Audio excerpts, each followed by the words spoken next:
Sebelumnya saya perlu sampaikan nih ya, bahwa perkutut hasil pikatan itu berbeda sama sekali dengan perkutut yang kita dapatkan dari ombyokan. Dari situ bisa membedakan perkutut ombyokan itu seperti apa karakternya, perkutut ombyokan itu harus bagaimana cara mentreatnya, merawatnya. Saya sudah punya pengalamannya.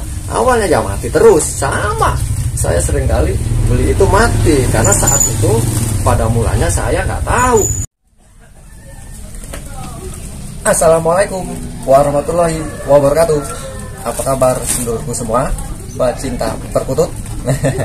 Semoga kita baik-baik saja, tidak kurang suatu apa, sehat, bakas waras, tur akas. Nah, ini tadi saya habis dari suatu tempat. Nih hasilnya. Saya tadi ikut Mang Jarot ke pabrik selepan padi. Dia beli bekatul, saya ikut. Terus habis dari beli bekatul itu, pas kebetulan juga lewat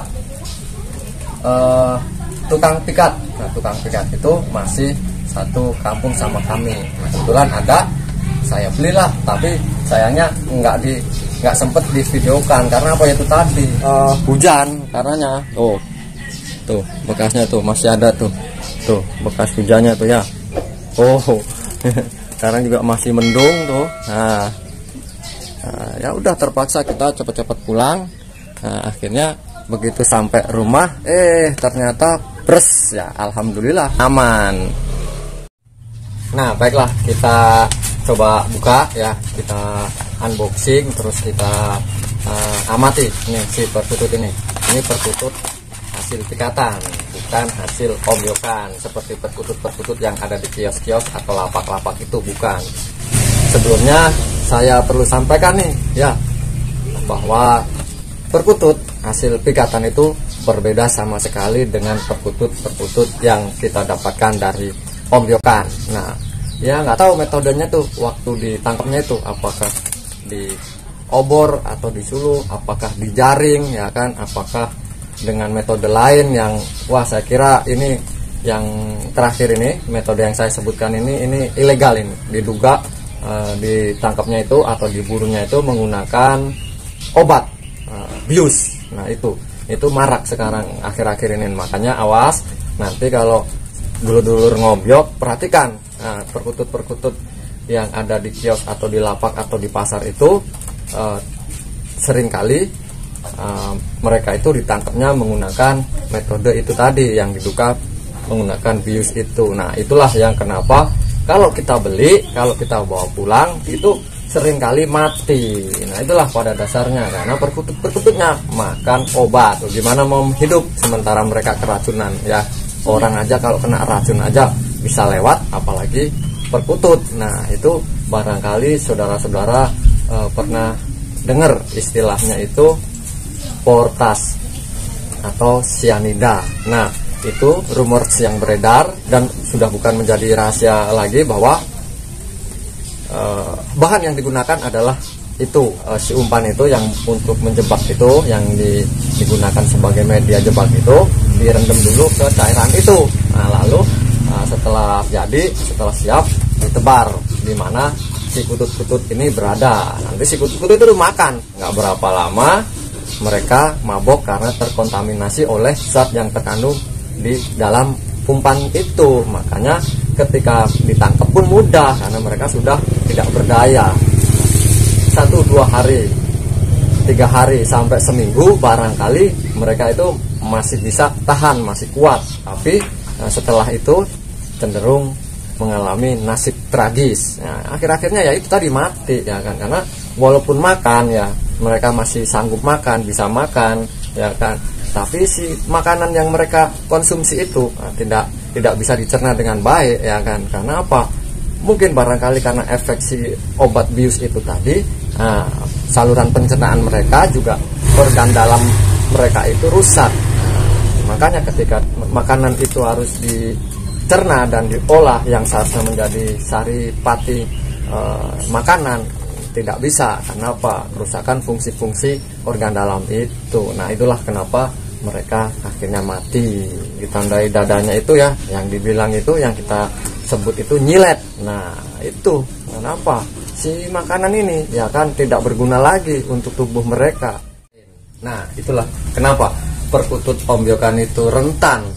Satu, kita tidak tahu metode atau cara tangkapnya itu yang diterapkan seperti apa. Kedua, nah setelah tertangkap itu, nah, penanganannya, treatmentnya seperti apa, entah di pemburunya, entah waktu pengirimannya saat mau dikirim ke si kios-kios atau si lapak-lapak ombyokan itu, lalu di perjalanan pengiriman itu. Nah tentu saja dari situ kita sudah bisa bayangkan, mereka ini akan mengalami satu kondisi yang disebut stres atau drop mental. Nah itulah, itu juga seringkali menjadi pemicu si perkutut-perkutut ini nanti akhirnya mati.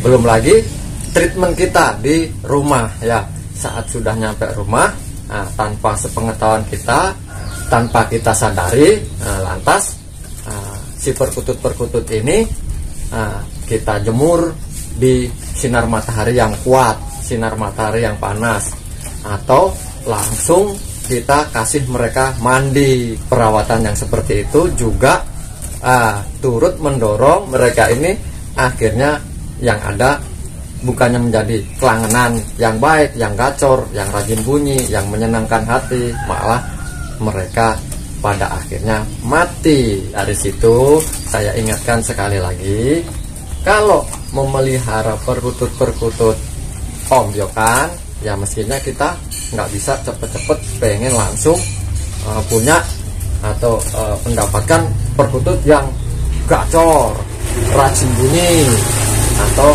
minimal yang jinak gitu kan. Nggak bisa, kita harus berproses, itu ada prosesnya. Berbeda dengan perkutut ini, perkutut yang kita dapatkan dari pikatan misalkan ya kan, mereka sudah barang tentu secara mental bagus ya, secara mental di atas rata-rata. Karena apa? Cara menangkapnya mereka ini menggunakan jontrot, menggunakan perkutut pancingan. Nah untuk mendekati si jontrot itu tentulah mereka sudah mempunyai kelebihan, yaitu di mentalnya itu tadi ya kan.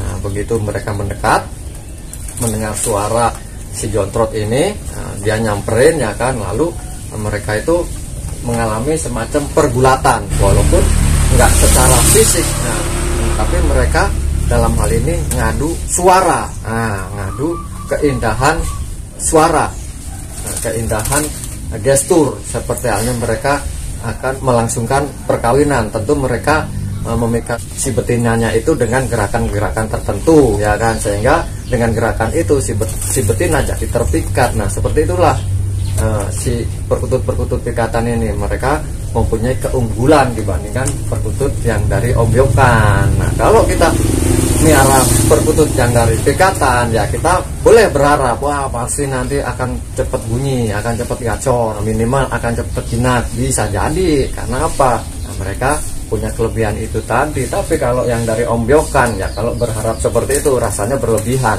Lain instan sama cepat ya. Kalau cepat itu bisa jadi karena proses perawatan yang baik, yang bagus dari kita. Kalau instan itu cepat sekali gitu loh. Artinya instan itu ya ujuk-ujuk ya nggak bisa. Jadi intinya kita kalau memelihara perkutut dari ombyokan, nikmati prosesnya. Ojo ke susu tapi nggak apa-apa ke susu daripada ke sikut. Nggak enak ya, ini bercanda ya. Jadi gitu, nggak boleh ke susu, nggak boleh gerasa gerusuk ya. Untuk treatmentnya juga nggak boleh sembarangan, nggak boleh asal-asalan, karena itu tadi yang sudah saya sebutkan tadi, kondisi si perkutut ombyokan beda dengan perkutut pikatan. Pokoknya sama sekali beda. Kalau jenengan punya kawan, punya saudara, punya sedulur yang bisa mentreat perkutut ombyokan dalam waktu dekat atau dalam waktu cepat, itu bisa mendorong atau dalam hal ini bisa cepat jinak, apalagi cepat bunyi, apalagi bunyinya sering terus manggung, akhirnya anggrong. Nah itu artinya dia hebat. Nah, jenengan bisa ngambil pengalaman darinya, jangan bisa berguru padanya. Gitu ya.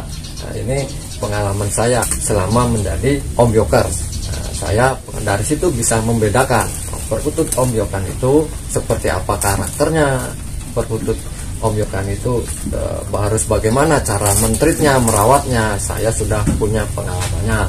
Awalnya ya mati terus, sama.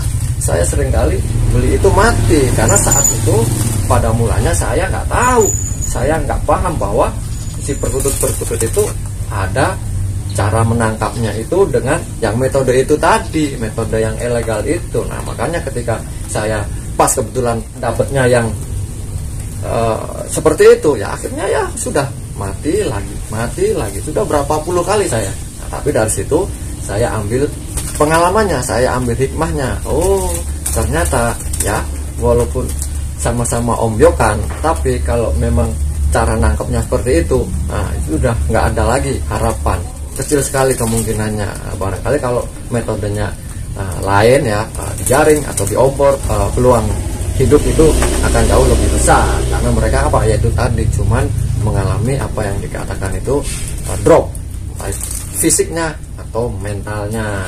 Nah itu pesan saya, satu, jangan samakan perkutut yang berasal dari ombyokan dengan perkutut hasil pikatan.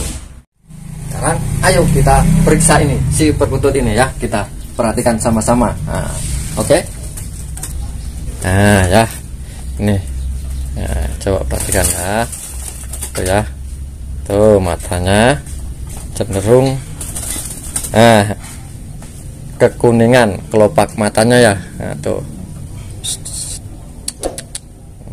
ya, nah, terus nih, nah, bentuk kepalanya ya itu jambi, nah, seperti buah pinang ya. Tapi sayang ini ada luka ini tuh, ini barangkali ini nabrak sangkar pikatnya ini, karena menurut pemikatnya ini setelah beberapa hari ini baru ketahuan bahwa si perkutut ini kena pikat. Jadi barangkali dia saat masuk ke kandang atau sangkar pikat itu dia ngelabak-labak, akhirnya nabrak jeruji sangkarnya itu jadi seperti ini. Tapi bisa sembuh lah inilah ya. Kita lihat sisiknya ya, sisik kakinya ya. Ya, warnanya merah hitam kemerahan seperti warna ketan hitam. Terus kuku-kukunya ya, lumayan rapi lah ya. Belum terlalu panjang, artinya ini secara usia barangkali masih middle, pertengahan, belum tua juga, nggak terlalu muda. Nah, buntutnya ya panjang ya tuh. Nah inilah salah satu yang membedakan jenis kelamin. Nah kalau buntutnya cenderung panjang, ekornya itu panjang seperti ini 90% itu berkelamin jantan ya. Kalau betina itu di samping ekornya ini cenderung pendek, terus bilah-bilah ekornya itu kecil, nggak sebesar bilah-bilah ekor si pejantan gitu loh. Nah terus saya mau raba ya supit urangnya. Wah, supit urangnya ini keras, kenceng, akas, lancip. Nah, kalau diraba begini nih ngecis itu apa ya? Ngecis itu terasa tajam gitu loh. Nah, ini bagi saya ini sudah mengindikasikan si perkutut ini jantan. Nah, apalagi karena hasil pikatan ya sudah barang tentu. Nah kalau jenengan milih di ombyokan, di box ombyokan itu, nah kira-kira seperti itu metodenya ya. Lihat dulu kepalanya ya, kalau jambe ya seperti buah pinang, nah itu mengindikasikan dia jantan. Apalagi kalau pupurnya ini tebel, terus cerah ya, warnanya walaupun abu tapi cerah, terus tebel, nah itu mengindikasikan dia juga jantan. Terus bilah-bilah ekor yang cenderung panjang itu juga mengindikasikan dia jantan. Apalagi dengan saat kita raba supit urangnya seperti ini, tajam ya kan, terus keras ya kan, apalagi sempit, wah itu sudah hampir pasti jantan. Nah jadi gitu ya kalau membedakan kelamin itu ya, jenis kelamin itu. Ini urgent sekali. Analoginya seperti itu. Kenapa jantan keras, terus sempit, terus tajam ya, karena dia nggak harus bertelur gitu loh. Nah kalau betina, kalau keras terus sempit ya kan, nah, nanti saat dia akan bertelur itu saya membayangkan bagaimana nanti nasib si telur itu gitu kan. Nah dari situ karena kenapa betina itu lembek supit urangnya ya, terus renggang jarak antara satu dan yang lainnya itu. Nah itu fungsinya untuk bertelur itu tadi, seperti itu kawanku. Oke. Nah baiklah, kita masukkan ya ikut dulu sama kawan-kawannya yang di kandang umbaran ini ya, biar kenalan dulu ya, biar ya beradaptasi lah. Oke. Nah, ini saya mau tunjukkan ada satu yang mempunyai keistimewaan nih, perkutut pembiakan saya nih. Mudah-mudahan dia nggak ngelabak. Perhatikan ya, coba ya. Bismillah. Madep sini, madep sini. Madep sini, madep sini. Ini ada satu yang istimewa. Alhamdulillah saya dapat yang seperti itu. Tuh, lihat. Nah, itu yang di bawah tuh, yang nggak ada buntutnya, yang bondol. Tuh. Nah, yang ke atas tuh. Nah, ini barangkali sedulur bisa perhatikan ya. Nah, nanti di anu sendirilah, ditebak sendiri kira-kira kelebihannya itu apa. Nah, saya nggak mau nanti saya yang bilang, nanti saya salah. Nah, jenengan saja yang ini ya memutuskan dia ini kelebihannya apa gitu ya. Ini masih getap sekali nih, masih liar sekali. Nah ini yang di pojokan tuh, ya kan kelihatan ya. Nah itu yang di pojokan. Nah tugas saya, tugas kita semua untuk membuat perkutut ombyokan itu minimal jinak dulu. Nggak harus jinak sekali, jinak lalat itu sudah cukup.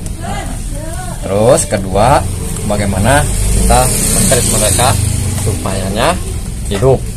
Nah, yang terakhir ya tentu saja kita mengharapkan mereka jadi rajin manggung, rajin bunyi, akhirnya menjadi kelangenan yang mampu menyenangkan hati kita pemiliknya.